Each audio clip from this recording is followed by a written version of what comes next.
করছি আমি মাহিপাল। অসম প্রদেশ কংগ্রেসের নবনিযুক্ত সাধারণ সম্পাদক বদরুল ইসলাম বরভূঁইয়াকে বিপুল সংবর্ধনা প্রদান করল নিতাইনগরের জিপি নাগরিকরা। এই উপলক্ষে বুধবার হাইলাকান্দি কলেজ মসজিদ রোডস্থিত কংগ্রেস নেতা বদরুল ইসলামের বাসভবনে নিতাইনগর জিপি 7 নং গ্রুপ মেম্বার ইকবাল হোসেনের নেতৃত্বে একটি প্রতিনিধি দল তার সঙ্গে সৌজন্যমূলক সাক্ষাৎ করে তাকে একটি উত্তরীয় পরিয়ে বিপুল সংবর্ধনা প্রদান করেন। নবনিযুক্ত অসম প্রদেশ কংগ্রেস সাধারণ সম্পাদক বদরুল ইসলাম বরভূঁইয়া তাকে সংবর্ধনা প্রদান করায় তিনি নিতাইনগর জিপির গ্রুপ মেম্বার ইকবাল হোসেন সহ নিতাইনগরের নাগরিকদের আন্তরিক ধন্যবাদ জানান। তিনি জানান যে এপিসিসি নবনিযুক্ত সাধারণ সম্পাদক হিসেবে 2026-এর বিধানসভা নির্বাচনে ভারতীয় জাতীয় কংগ্রেসের মনোনীত প্রার্থীদের জিতিয়ে আনাটাই থাকবে তার প্রাথমিক লক্ষ্য। বদরুল ইসলাম বরভূঁইয়া বলেন যে একমাত্র জাতীয় কংগ্রেসই পারবে বিজেপিকে প্রতিহত করতে। এখানে উল্লেখ্য যে আলগাপুর কাটলিছড়া বিধানসভা কেন্দ্রে কংগ্রেসের সম্ভাব্য প্রার্থী হিসেবে টিকিটের প্রবল দাবিদার রয়েছেন অসম প্রদেশ কংগ্রেসের নবনিযুক্ত সাধারণ সম্পাদক বদরুল ইসলাম বরভূঁইয়া নিজেই। এই বিষয়ে কংগ্রেস নেতা বদরুল ইসলাম বরভূঁইয়া কি বলছেন আসুন তাহা উনার মুখ থেকেই আপনারা শুনে নিন। হাইলাকান্দি থেকে সিপ্রিয়ান দাসের রিপোর্ট। আমরা এসেছি আসাম রাজ্যিক কংগ্রেসের নতুন নিযুক্তিপ্রাপ্ত সাধারণ সম্পাদক বদরুল ইসলাম বরভূঁইয়া সাহেবের বাসভবনে। উনি প্রথমত ওনাকে আমাদের মিডিয়ার পক্ষ থেকে অভিনন্দন। উনি রাজ্যিক অসম প্রদেশ কংগ্রেসের সাধারণ সম্পাদক হিসাবে মনোনীত হলেন, এই জন্য ওনাকে আমাদের মিডিয়ার পক্ষ থেকে অভিনন্দন জানাই।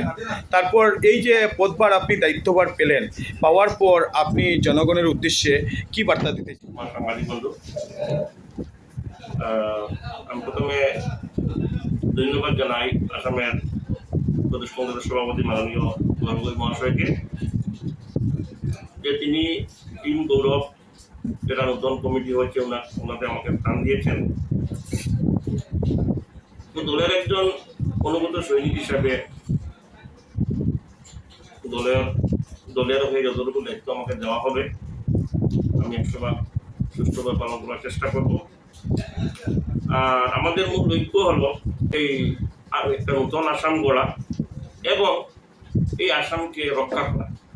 আসামে বর্তমানে যে হিসাবে লুটপাটের রাজত্ব চলছে, অসুরের রাজত্ব চলছে, এই আসামে এই লুটপাট থেকে মুক্ত করে যে বিগত 2001 থেকে 2015 সন অবধি যেভাবে তরুণ গগৈ মাননীয় প্রয়াত আমাদের জননেতা তরুণ গগৈ আসামকে উন্নতির পথে এগিয়ে নিয়ে গিয়েছিলেন, আমরা বর্তমান প্রদেশ কংগ্রেসের সভাপতি গৌরব গগৈ মহাশয়ের নেতৃত্বে এক নতুন আসাম গড়ার পরিকল্পনা, নতুন আসাম গড়ার চিন্তা, নতুন আসাম গড়ার ভাবনা এবং বিশেষ করে এই লুটপাট থেকে আসামকে আমাদেরকে রক্ষা করতে হবে। আমি এই বার্তা, এই মেসেজ সমস্ত হাইলাকান্দিবাসী, বরাকবাসী তথা আসামবাসীকে এই মেসেজ তথা এই অ্যাপিল আমি করতে চাই।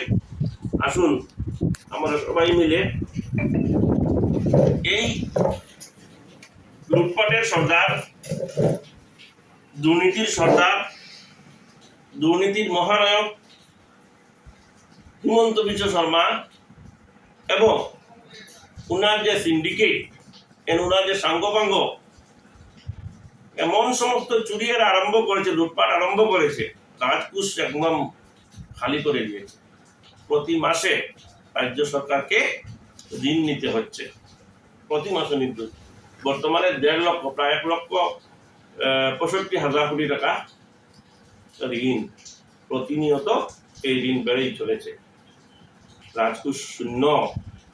তো কিভাবে রাজকুশটা শূন্য হচ্ছে? একদম লুটপাট। এই লুটপাট থেকে আসামকে রক্ষা করতে হবে। আমরা প্রতিজন জনগণের মাথায় লক্ষ লক্ষ টাকা ঋণের বোঝা এই সরকার উপহার দিচ্ছে। আমাদের মনে আছে, আমাদের স্মৃতিতে আছে 2000 যখন 16 সনে প্রথম বিজেপি সরকার আসামের গদিতে বসেছিল, তো তখন বর্তমান মুখ্যমন্ত্রী অর্থমন্ত্রী দেখতে ছিলেন। তিনি এক শ্বেতপত্র প্রকাশ করেছিলেন আসামের মানুষের অবগতির জন্য যে তরুণ গগৈ সরকার নাকি 10,000 কোটি টাকা ঋণ বিজেপি সরকারের হাতে, বিজেপি সরকারের মাথায় রেখে সরকার থেকে সরে পড়েছে। প্রথমে এই 10,000 টাকা ঋণ সরকারকে শোধ করতে হবে, তারপরে উন্নয়ন। এখন আমি হিমন্ত বিশ্ব শর্মাকে বলবো 1,65,000 কোটি টাকা ঋণ বাবুল, একবার বাবুল, যদি অর্থমন্ত্রীর কথা সত্য হয় তাহলে এই সরকারের বর্তমান অবস্থাটা কি? এই সরকার কোথায় দাঁড়িয়ে রয়েছে? রিজার্ভ ব্যাংক অফ ইন্ডিয়া বারবার সতর্ক করে দিচ্ছে আসামকে এইভাবে ঋণ নেওয়ার জন্য। রাজ্য সরকার কোনোভাবেই থামতে চাইছে না।